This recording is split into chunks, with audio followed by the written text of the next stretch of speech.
সম্প্রতি high school থেকে স্নাতক হওয়া 12 বছর বয়সী সুবর্ণ আইজাক বাড়ি নিউ ইয়র্ক বিশ্ববিদ্যালয়ে গণিত ও পদার্থবিজ্ঞান বিষয়ে পড়াশোনা শুরু করতে যাচ্ছে। এই অল্প বয়সেই নিজের অসাধারণ প্রতিভার প্রমাণ দিয়েছে সুবর্ণ।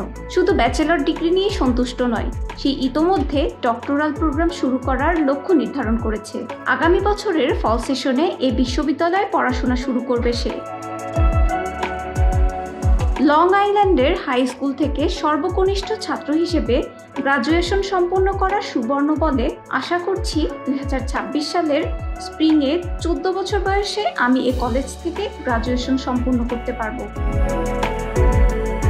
সিএনএনকে সে বলে, আমি যদি কখনো দ্বিতীয় পিএইচডি করি তাহলে সেটা পদার্থবিজ্ঞানে করব, তবে আমি মূলত গণিতে মনোযোগ দিতে চাই। 2 বছর বয়সে পর্যায় সারণী মুখস্থ করা সুবর্ণ সম্প্রতি নিউ ইয়র্কের নাসাউ কাউন্টির মেলবার্ন স্কুল থেকে পড়াশোনা শেষ করেছে।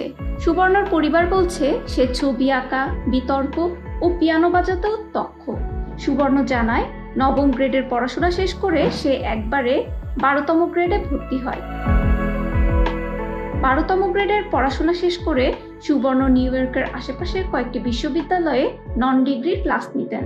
এসব বিশ্ববিদ্যালয়ের মধ্যে আছে New York university, Stony Brook university, city university of New York ও ব্রুকলিন কলেজ।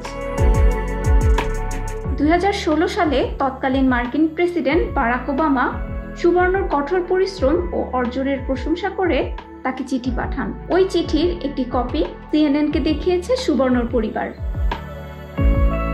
সুবর্ণর বাবা বলেন, 2020 সালে 7 বছর বয়সে সুবর্ণ ভারতের বিভিন্ন কলেজ থেকে ক্লাস নেওয়ার আমন্ত্রণ পেতে শুরু করে।